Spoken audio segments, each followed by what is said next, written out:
first guest is a very funny and talented man who will soon have his own television program entitled The Colbert Report. It premieres October 17th, ladies and gentlemen, on Comedy Central. Here's Stephen Colbert.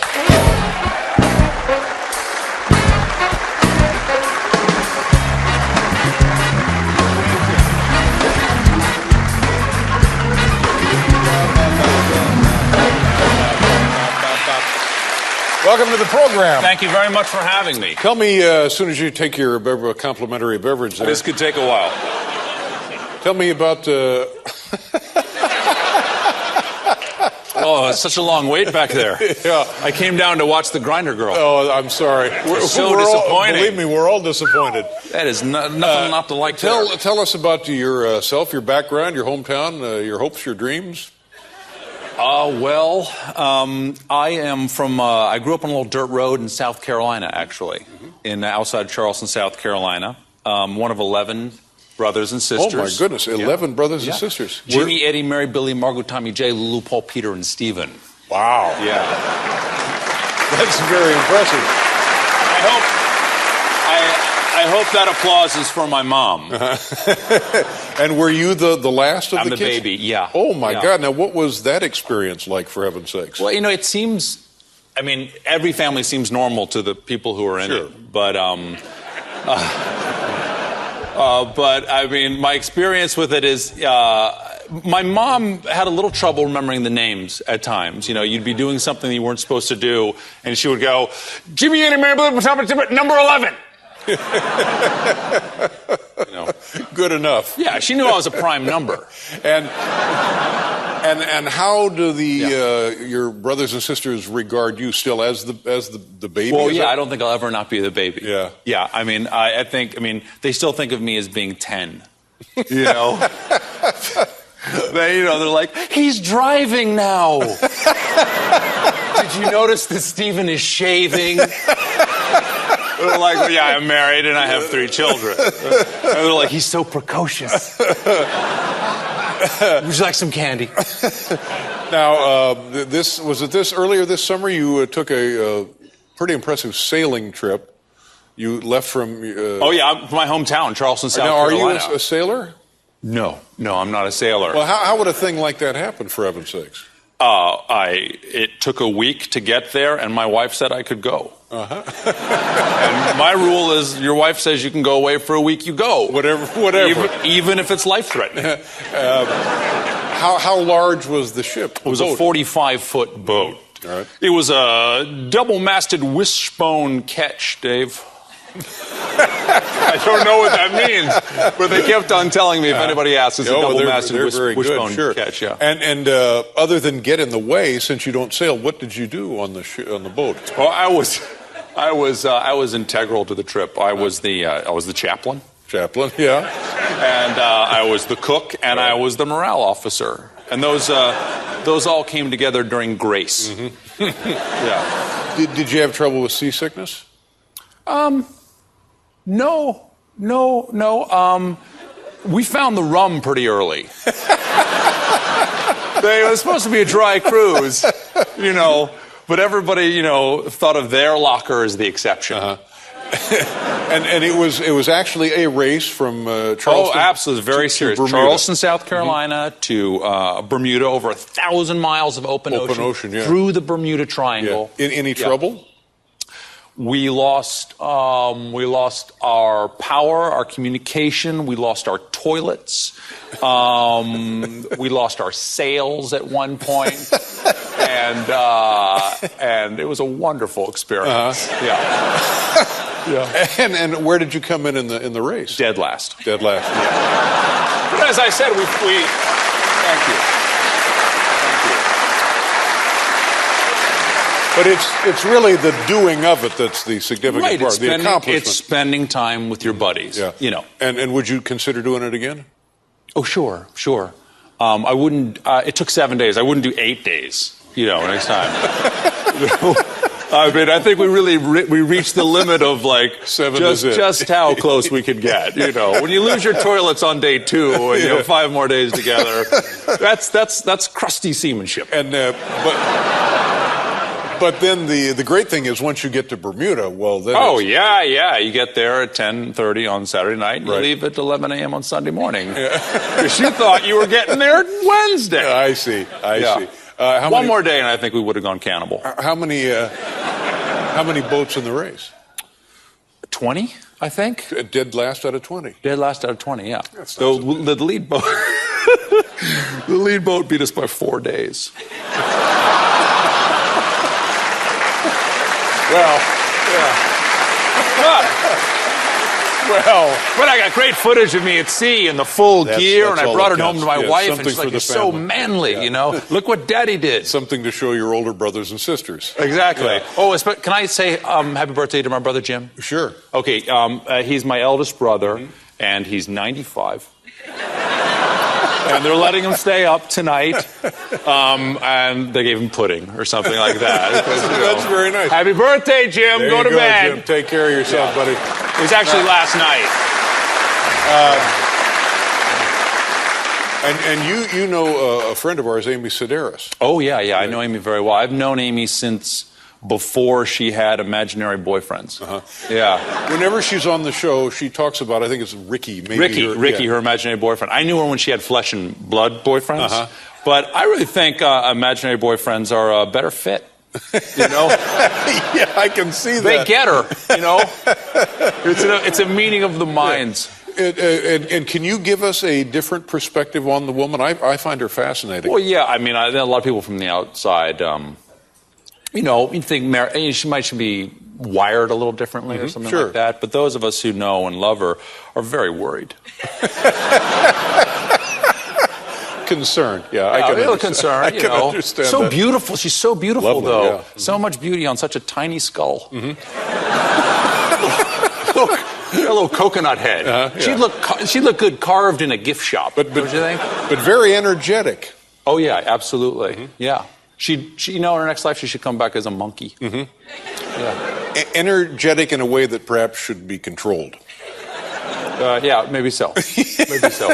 Yeah. And let's talk about your show for a second. It begins in October 17th. Oh, we're calling it Colbert. October. Actually, I see. Oh, perfect. Thank you very much. And the type of thing you'll be doing on the show? Changing the world.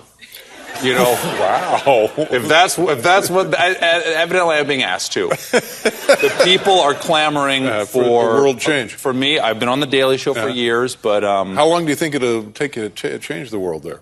I think we have an 8-week initial commitment. 2 months ought to do it. Yeah, by Christmas. I think so.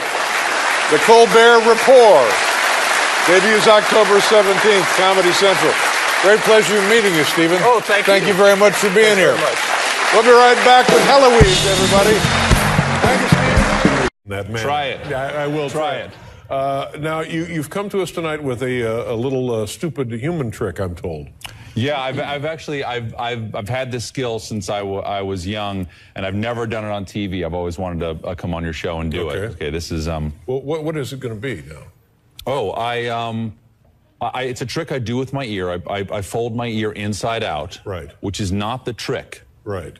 And then the trick comes after that. Okay. The trick is a result of an operation I had when I was younger. What was the operation? Oh, I had something wrong with inside my ear, and so they scooped it all out with a melon baller. Yeah. This is just a prop. Doesn't work at all. So there's parts missing? It's all gone. Nothing in here. Really? Hello. Absolutely. So watch it. This is the... Okay, here we go. Should I do it now? Yes. Okay. There we go. This is not the trick. Not the trick. This is not the trick.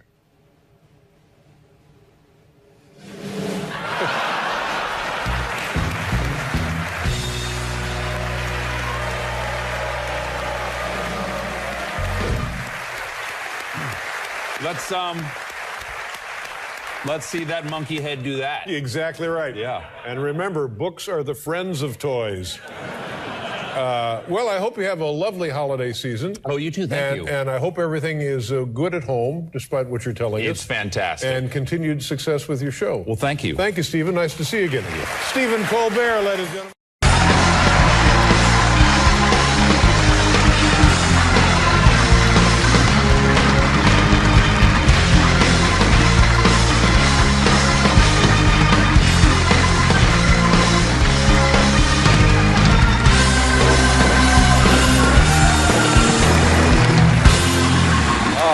Nice to see you.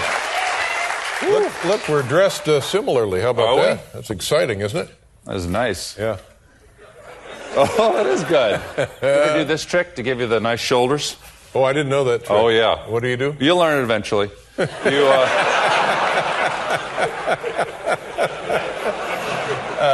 How are you? How's your family? They're doing great. Good. They're Good. great. I got a wife, got 3 kids. Right. I like the kids. I like my wife too, but the kids are disease carriers. Yeah. Yeah. What age are they? 10, 8, and 4. Yeah. And we're just, we're on the big family vacation, started Friday. 15-hour drive from here to South Carolina, where I'm from. Ooh, boy. We get all the kids in the car, loaded up, the dog in the way back. We got the rocket box on top with, we threaten the kids to put them in the rocket box if they're quiet. And 1 hour away from home, my youngest starts throwing up. Oh, no. Yeah. Sorry to hear that. Yeah. That's parenthood. Yeah. Right there. Exactly. Before you get married, you think that being married is making love on a mountaintop in a thunderstorm. It's passion. Yeah. But then you find out it's your son throwing up on you for 15 hours. And then, of course, it kind of works its way through the family. Is that how it goes? I'm the last to go. It's gone my wife, then it went through Madeline, then Peter, and then John. And I could pop at any minute.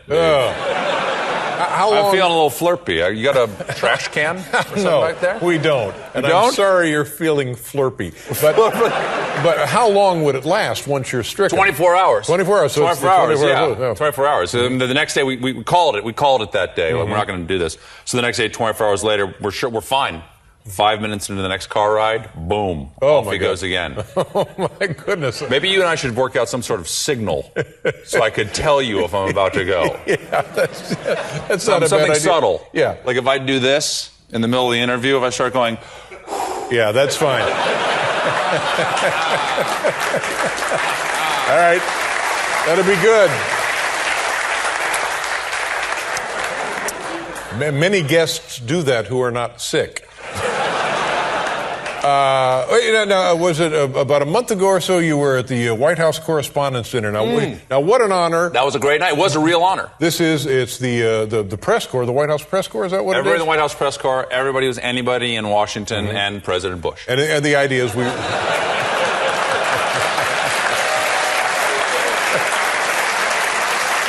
And the idea is we roast the big shots. Right. Yeah, you go up there and you do your material for the president. And I have to say, this year they gave me a very respectful silence.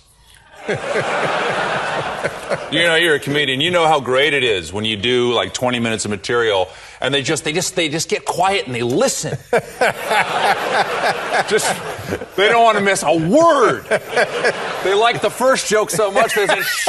I don't want to miss any of the setup. That's right. Yeah. Did you get to meet President Bush? He is so nice. He's such a charming guy. He was really nice to my mom. That's what I'll say. Right. Yeah. And did he have any words for you? Yeah, he had a word for me. Well, there you go. Yeah. It spoke volumes. You're like in now. Yeah, he said, well, have some fun out there. Yeah, have some fun out there. Yeah. And did anybody warn you about not being too hard on the president? Some aides came up to me beforehand and said, are you gonna be nice? I said, I think so. Yeah. Well, good. I'm glad. I had a wonderful time. More importantly, my mom had a great time. Yeah. How are? It's very important for your mom. Well, it's nice that you can do things for your family like that. My whole family was there. Everybody in the family was there. And how are things on the Colbert Report? Are we still calling it the Colbert Report? Or yeah, we have not found the pronunciation of that T yet. We don't know where we left it. It's good. It's good. We're on right now, actually. We're opposite you right now on another show. Yeah, exactly, on Comedy Central. And I'm actually telling my audience to watch this show Thank tonight. you. I appreciate that. Yeah. Take all the help we can get for heaven's sakes. Sure. Yeah. And I'm sure you would do the same thing for me. And what do we do on the Colbert Report? Oh, on the Colbert Report, it's like a news segment satire show. Like The Daily Show is like a parody on the headline news. I'm more like Bill O'Reilly. I see. You know? Yeah. I speak from the gut. Right. I'm not a fan of facts or books, Dave. Books are elitist, Dave. Who's Britannica to tell me the Panama Canal was built in 1914? Exactly. If I want to say it was built in 1941, that's my right. That's true. I'm an American. To be uninformed. Absolutely. Yeah. The movie Strangers with Candy. Now, this, of course, was a television show that you were involved in. Yeah, and now a film and a labor of love because it's you and a lot of your friends who work together. Yeah, it's a great movie. Mm-hmm. And how do you know Amy Sedaris? Amy and I were actually hired on the same day at Second City in Chicago, which is an improv theater. And we didn't work together actually for a few months. The first thing we ever did together was a show. We got hired to do a show for McDonald's Christmas party because the big headquarters of McDonald's are in the Midwest. And the first thing we did together was me, Amy, and Paul, who directed the film, we sang the McDonald's menu to a combination of Ode to Joy and the Hallelujah Chorus. So the only parts I remember are English muffin with some butter, biscuit with sausage and egg.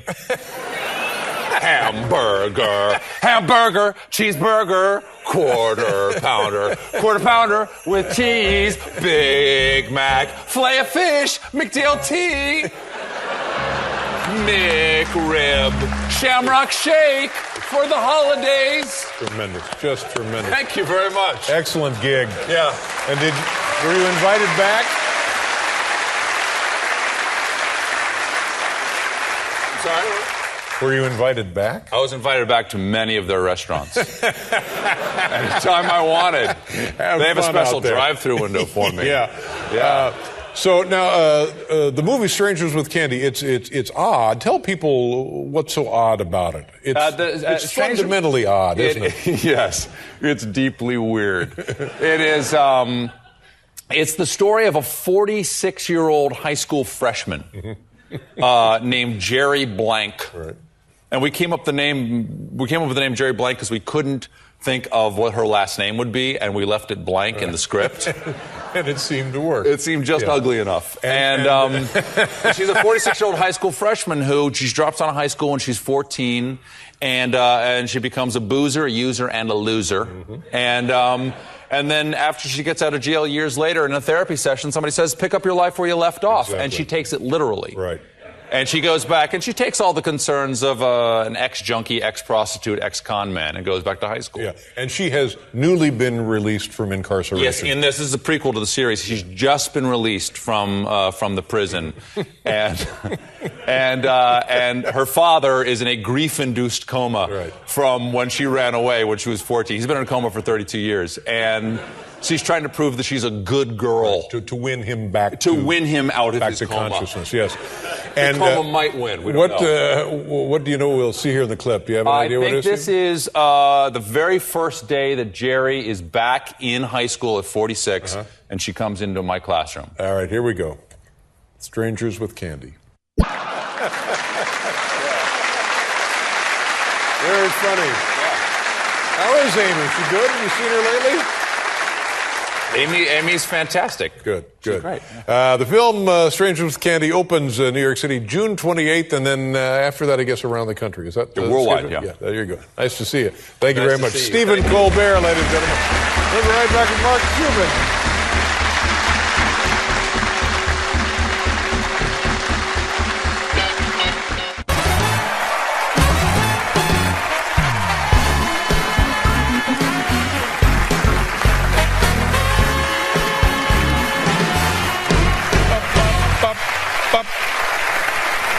Welcome back to the show. It's a pleasure to be here. Now, do I have the information to have it correctly? March to Keep Fear Alive. That'll be the end of this month. What is the march? What's the first of all, do you have a permit? I do not. I didn't know you had to have one. Well, I thought it was like, no, this land is your land. This land is my land. Right. I want to hold a rally anywhere I want to. Okay. But now, as I understand it, there may be some logistical problems that weekend. Do you know what I'm talking about? But Jon Stewart is having a rally the same day. Right. And the Marine Corps Marathon, is that the same weekend? Yeah, the Marine Corps Marathon is the next day, and they have all the porta potties. Oh. And they announced today that they're going to padlock them so my fans can't use them.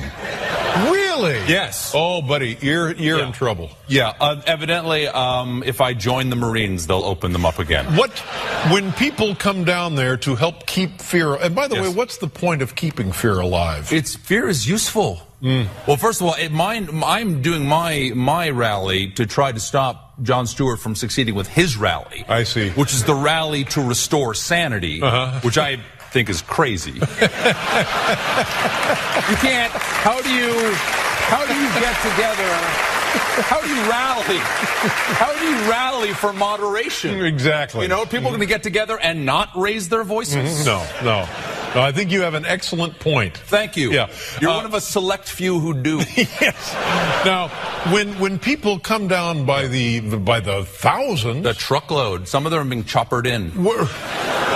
what would one expect when they show up at the rally? I'd like everybody to come. They can participate in the rally right away by wearing costumes. It is Halloween weekend. And so I want people to come in costumes as the thing I have told them to fear. You know, immigrants being one of them. Big thing to fear right now in the election year. And I don't mean just like people coming over the southern border. I mean, any Canadians? I know Paul. Paul? Certainly fear some, You used to be or are still Canadian? Fear me. I am still Canadian and I am an American. Dual citizenship. How terrifying would it be to see 100,000 people looking like that? Hey. Oh, I suppose you do have a point. 100,000. Oh, that's just people looking like that. I see in the mid billions for my rally. No, really. What are the? Now, first of all, I didn't realize it was not Thanksgiving. Halloween. I didn't know it was Halloween weekend when I chose it. You got the marathon. You got Halloween. You got your rally. You've got Jon Stewart's rally. It seems like everything is working against you here.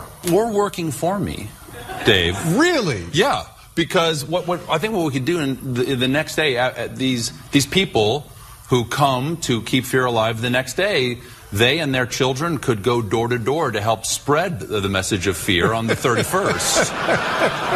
Now, will you... And perhaps threaten people with tricks if they're not given some sort of sugary treat. Sugary treats. And it could catch on. It could happen every year after that. Now, will you be making an appearance at the Jon Stewart function? I might try to disrupt Jon Stewart's function. Right. No, he might. I might just. If I can't find a place to do my rally, because I know he's chosen the mall between the Washington Monument and the Capitol. Yeah. And that's kind of where I wanted. Did he get a permit? I didn't. He got one. I didn't get one. Oh, you didn't get one? No. Well, he's a teacher's pet, of course. I might do what you do in college. If you've got like a roommate you don't like, you just build a loft over their side of the room. I might just build an 8-foot loft over the entire mall and have my rally on top. Wow. Well,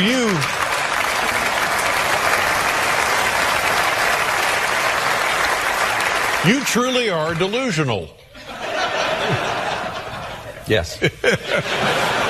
Now, speaking of Washington, you'll be making a return trip down there. You testified. What was the committee you testified in front of? I testified before, I'm going to get this right, the House Subcommittee on Immigration and Naturalization. I think that's what it was. No. Can anybody with a TV show go down and testify? Evidently, because I had very little other qualifications. Right.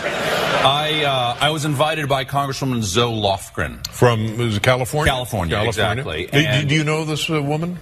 I met her. I met her working the fields. Where did you guys work the fields? In upstate New York. I picked beans and I packed corn for almost a day. Before I was asked to leave. Now, by the way, how did that happen? I was invited by the United Farm Workers Union. They had a program called Take Our Jobs, Please, to say that there are a lot of unemployed Americans, it's a terrible time in the economy. Yeah. There's always some good farm jobs. There aren't enough farm workers. Come take our jobs. And I think I was, of the 3 million people who inquired, I think I was the 4th person to say yes.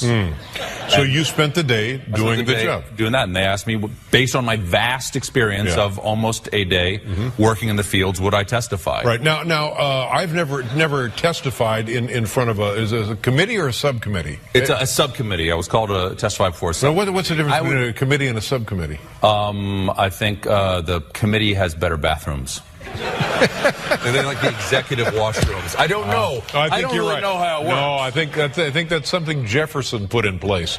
If you ever get a chance to testify, absolutely say yes. Oh, I don't think so. It's much better to go voluntarily than when. Well, yes, I don't want any subpoena activity, but it must have been terribly intimidating, wasn't it? Well, here's the thing, and I've probably seen this on TV. You're in a low chair over here with your little table and your glass of water. Well, here, and Stephen, we have this photo right there.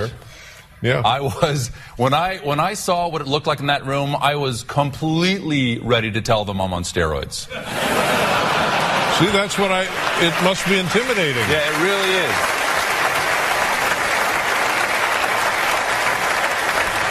No, you're really low, and they're on the other side of the room, and they're on these big high risers. It's like, you know anything about this guy? That is one of my writers, Opus Moreski. Oh, well, yeah. He shouldn't be allowed back. No, he shouldn't. But they're all up on these high stands up there talking to you. It's like testifying before like a panel of pharmacists. Yeah. Well, well, I would.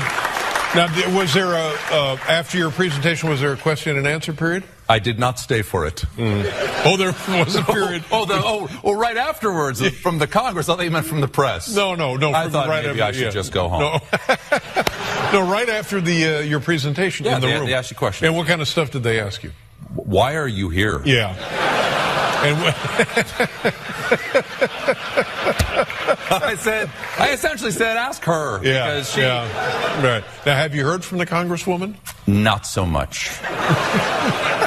Not yet. Really? Not yet. But I hope she had a good time, because it was an honor. I had an amazing time. That was a big deal. I mean, it was super a huge big deal. thing. Yes, If Congress asks you to testify, how do you say no? Can't I say said, I'm going to go down there, and I'm happy to bring attention to this issue if you think that would help in some way.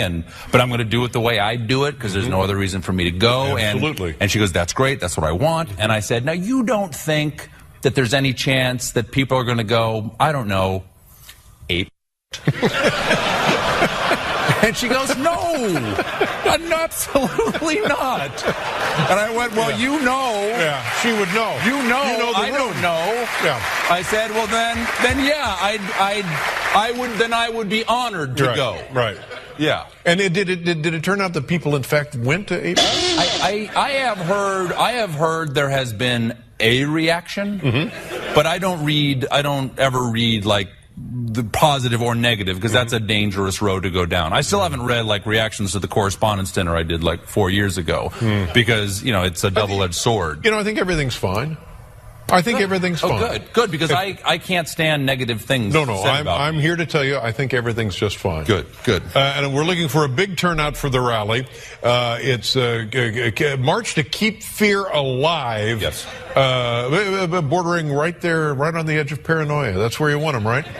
Yes. The price of liberty is vigilance and paranoia. That's right. It's October 30th, down in Washington, D.C. Stephen Colbert, ladies and gentlemen. Thank you, Dave. God bless you, my friend. There you are. We'll be right back with Johnny Knoxville.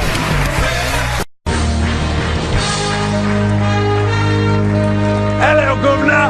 Nice to see you. Hello, Governor. Yes, hello. Spare a tuppence for a Yes, poor London I have man. a tuppence for you. Yes, I do. I lost my job at the pudding factory. That's right. And my ma's got the rickets. I need some black pudding and a pickled kidney. Okay, we'll take care of all of that. Yeah? Yeah. Dave, it's actually me. Oh, I had no idea. Stephen Colbert. Yeah. Let me guess, community theater? Yes, it's my Christmas special. Stephen Colbert ruins your holidays. Do you think Ian McKellen got down here a little early? Did you, Dave? No, I wasn't sure. But now you and Ian McKellen have something in common. Yeah, we're both in The Hobbit. No, you're not. Yeah, we are. We're both in The Hobbit. No, Yeah. no, I know. I'm kind of the breakout star of The Hobbit, Dave. I don't want to tell anybody where I am, but I'm in it. I'm in this next one coming up. And you can prove it? Check IMDb. I'm in there. It says Stephen Colbert is in the movie. And if it's on the internet, Dave, it's true. What? Well, you're right about thank that. you very much. What part and how? Evidently, I and my wife and my two boys were invited down to New Zealand to play around with the folks in The Hobbit by Peter Jackson. We went down there, and we're in a scene in Lake Town. I don't want to say like where in the movie. I'd say it's kind of a Where's Waldo? Okay, a little bit of Where's Waldo. But I was hoping I was going to be an elf because I already have one pointed ear. Really? I've never noticed. Yeah, that. look at this. Once I show you this, you can never unsee it. Look at that. Just look right over there. See? See one right there? Oh, darn. Yeah. It's a bit of an anomaly, isn't it? Yeah.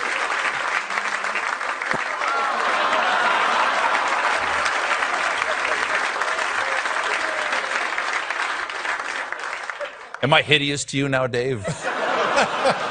The fact that you're not wearing socks, that comes close. That is called character development. I'm hoping for socks or at least lotion for Christmas. So tell me about your trip to New Zealand. I've always wanted to go. And by the way, I've been invited. A guy came up to me at a thing once and he said, I'm the assistant so-and-so. Please come to New Zealand. We'll take care of everything. That sounds really shady. Well, hey, a guy came up to me and said, I'm an assistant someplace. Yeah, right. Come to this place and bring no one with you. No, he said, bring your wallet and wear something loose. Bring your family. We'll do everything. And I said, great, because you've got to go. Well, I it never is heard possibly next to America the greatest country on earth. I would love to see New Zealand. It is the size of New Zealand together is the size of like the island of England, with Scotland and Wales there, but there are only 4 million people on it. Right. There's 6 million New Zealanders, but 2 million of them are off the island at any one point. And geographically, topographically, a wonderland. They've got everything in the world. They've got mountains. They've got valleys. The land is so raw. Volcanoes. You feel like when you go, there's a deep feeling that if I moved here, if I just stayed, I would be a man. It feels very raw. Yeah. Everyone flies helicopters because there are no roads. Really? Yes. And for like a high school job, instead of like bagging groceries, young men jump out of helicopters onto running deer and wrestle them to the ground. That's a true story. That's not a true story. It is a true story. That's not a true story. I was told that multiple times by different people in New Zealand. That's not a true story. Then That's like celery. That's like a piece of celery. Christmas is coming. Okay, the goose is getting fat. Now, please to put a penny in an old man's mouth. That's good. So, what did your kids do when they were there in New Zealand? New Zealand is the adventure capital of the world. You can do it. We went paragliding off of mountains. Oh my God, was that great? It was fantastic. It happens too quickly for you to be terrified. But my 9-year-old went bungee jumping, which is, of course, illegal for a 9-year-old to do. But now, who makes the decision? Not his mother. Yeah. His mother said, I'm going to go shopping today, and you tell me later whether this happened. And we went to the place, to the cliff. The kid really wanted to do it. He wanted to do it. His older brother, not so much, and me, not so much. But my 9-year-old John, he went out on the little cliff there, and they have a little video of him, and they said, is there anything you want to say before you jump off? Oh, my goodness. Oh, my God. And he said, only that I have no regrets. And then... Wow. Fantastic. How far is the drop? At like 185 feet or something like that. Oh my goodness. Yeah, yeah, and yeah. you watched your son just drop into the ravine. I didn't say I watched. Yeah. I paid for him to have the chance to terrify me. What was it like for him? Did he love it? He loved it. He loved it. It was pure joy for him. So this is the path he is now. He's a dangerous child. Whoa, He's a dangerous child. That's pretty good. Yeah, yeah. Pretty My cool. older son, he like rock climbs, so like will climb mountains, but then he won't jump off the top. He's like, I'll hang 300 feet off, but I'll cling like a spider. So he's serious about climbing mountains then. He climbs all the time. Yeah. Well, good for you. This is a fantastic family. Yeah, I'm trying to make up for my adolescent bookishness with my children's adventure. Well, I know that you lead a pretty adventurous life on your own with your sailing activities and all of that. Sure, sure. And it took a lot of courage to come out here like this. So all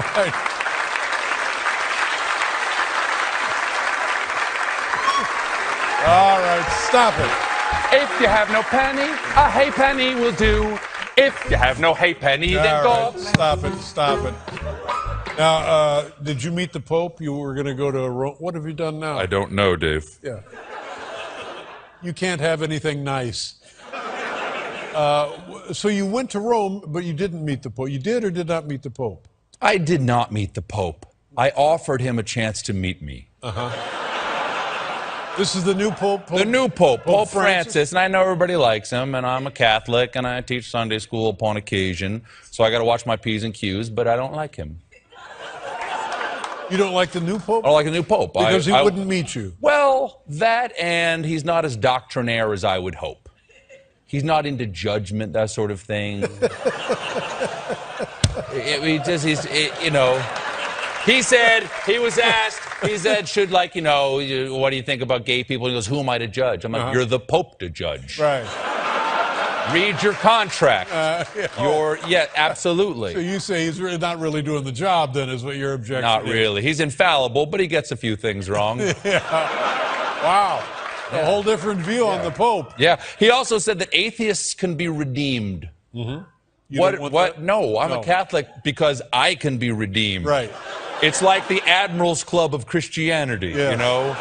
If atheists can be redeemed, who's next? Lutherans? It's madness. It's madness, Dave. You've done the heavy lifting. Merry Christmas, by the way. Merry Christmas. Ladies and gentlemen, it's the delightful, the sockless Stephen Colbert. Good to see you, my friend. Thank you very much. Thank you for changing your schedule for us. Appreciate that. My pleasure. We'll be right back here with Ian McKellen. Everybody. You look good. Thank you. You look right at home. Thank you very much. Thanks so much. You look good, too. I feel good. How has your life been the last week or so? It's fine. Yours? Well, it certainly was exciting. I've had a lot of fun, a lot of interesting moments in my life the last couple of weeks. Yeah. Did you play any Frisbee with the dog? Yeah, I did. I played. Well, I'm telling you something. Do you have a dog? I do, yeah. Well, I got one of those dogs. All he wants in life is Frisbee. Frisbee activity, morning, noon, and night. He loves it more than life itself. Should I get one of those for this show?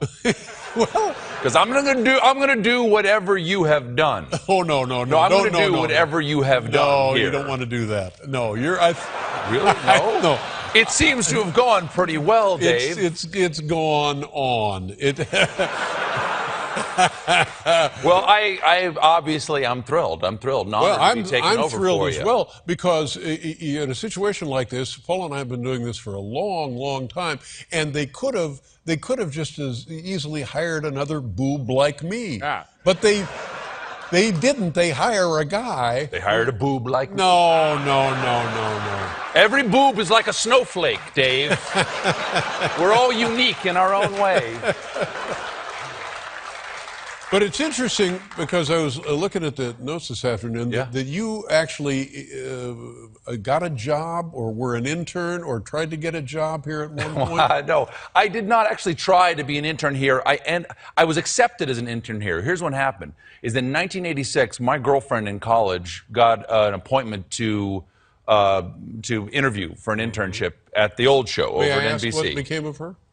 You'll see. It's part of the story. She came here for the internship, and she was in the room getting the interview, and I'm just waiting in the hallway like a boob. And the person the next door opens up and says, "Are you the next guy for the thing?" And I said, "No, my friend's in there." And they said, "Well, do you want to just come talk?" And I said, "Okay." We had a 15-minute conversation. I got the internship. She did not. Yeah, that's what she said. And the relationship did not last. Oh, my. Yeah, and then I did the foolish thing. I did not take the internship. And why was that? Because you did not pay people. It doesn't sound foolish It's to an me. expensive city. Yeah. It's an expensive. This, Dave, I got to ask, the next job I'm taking here, that pays, right? I have nothing to do with that. Because I already signed. But you get the valuable college credit. You could have had that. Okay, good. Yeah. Good, yeah. We'll be right back, ladies and gentlemen, with Stephen Colbert.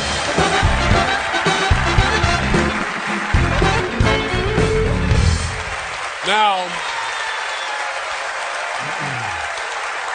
I like to...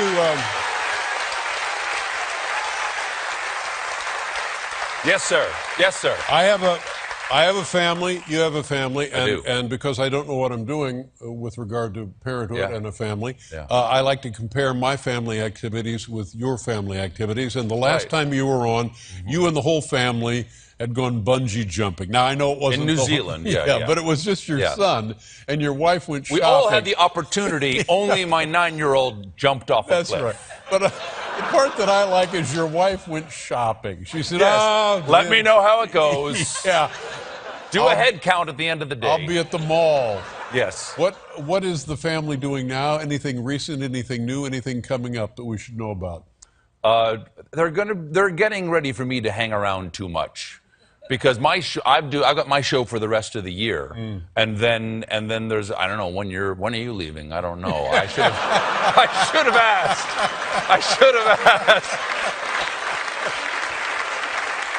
Because the thing is, they get nervous. Yeah. I think they like me, but they get nervous when I'm around too much. What's it worth to you, Steve?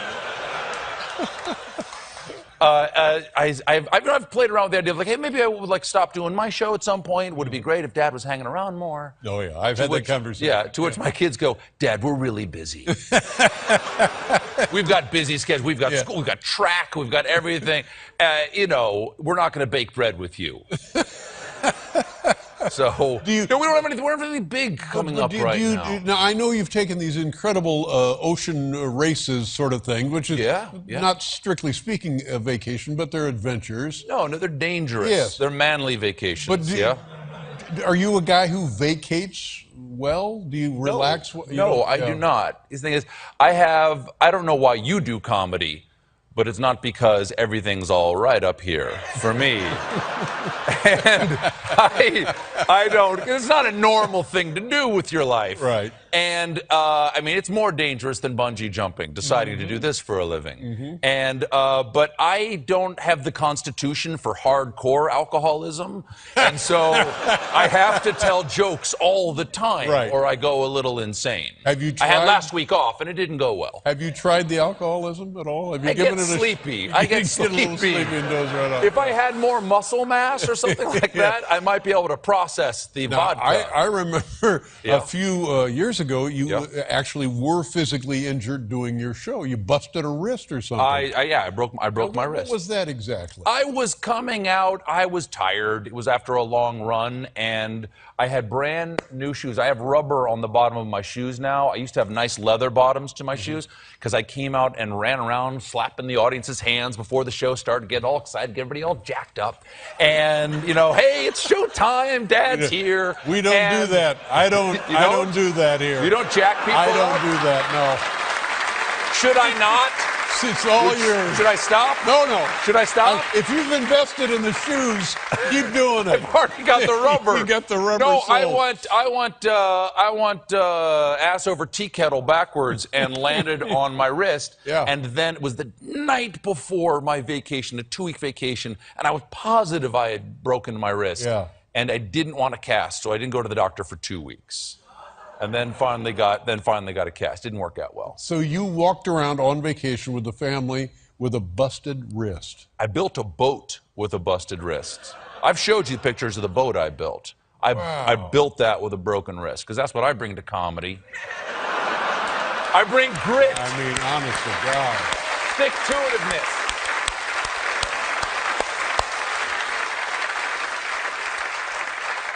I built a boat with a busted wrist, the Stephen Colbert story. I mean... Soon to be on Broadway. Times bestseller. Wrist. Yeah. Do you have your phone ready to go? Oh, hell yeah, at all times. You and me, of course. Sure. Can we do a selfie? Is this still what people do? No, this is actually very retro now. can we do one? I love would love to do it. Right? Okay.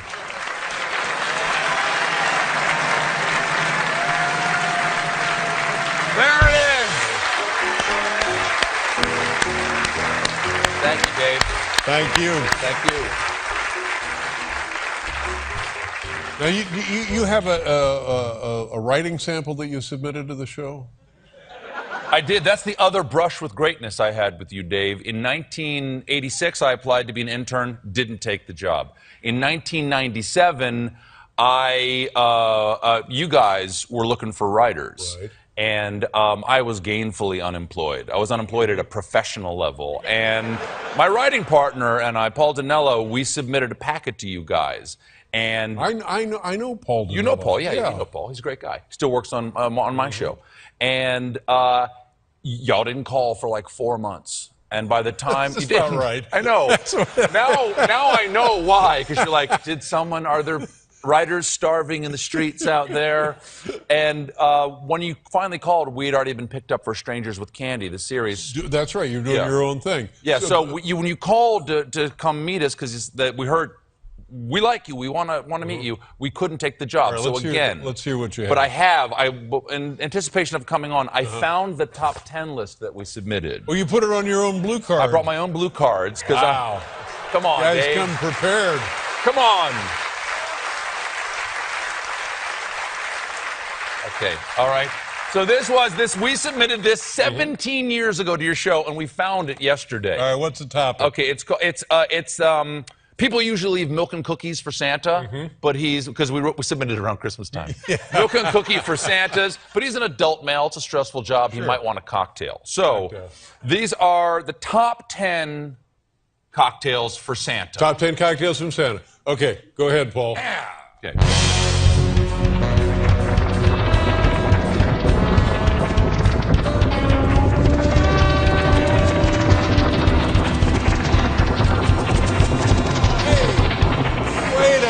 Wait, he didn't get that yet. What? I'll never get it. What are you talking about? Never get it He yet. doesn't have the job yet. What are you doing over there? Good heavens. Don't let the door hit you in the ass. Thanks a lot, Dave. Make him feel at home. Okay, the top 10 cocktails. You can, for Santa. Anton, you can get in on this. Oh, all right. All right. Top 10 cocktails for Santa. Okay, number 10, the Rusty Blitzen. It's 1 ounce of scotch, 1 ounce of Drambuie, twist of venison.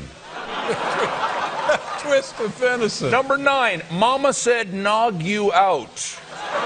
3 fingers of eggnog, 1 finger of ether.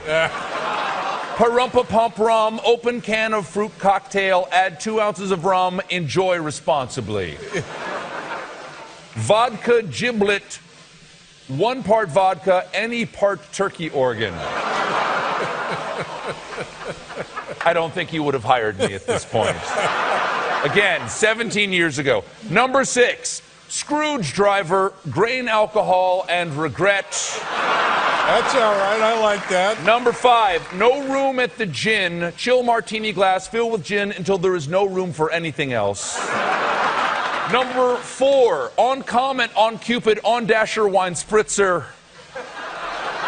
Number 3, king of the juice. any available juice, any available liquor, wedge of matzah.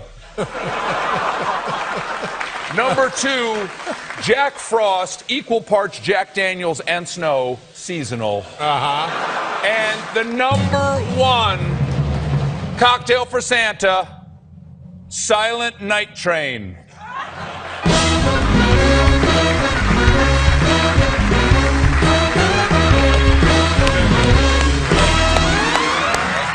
I like the fact that you explained all of them.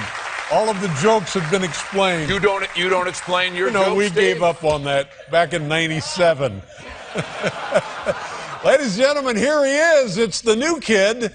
And you can see him now currently on the Colbert Report, Mondays through Thursdays. Always a pleasure, my friend. Thank you, Good Dave. luck to you and your family. Good luck with the show. Thank you, Dave. We'll be right back with Robert Roberts, everybody.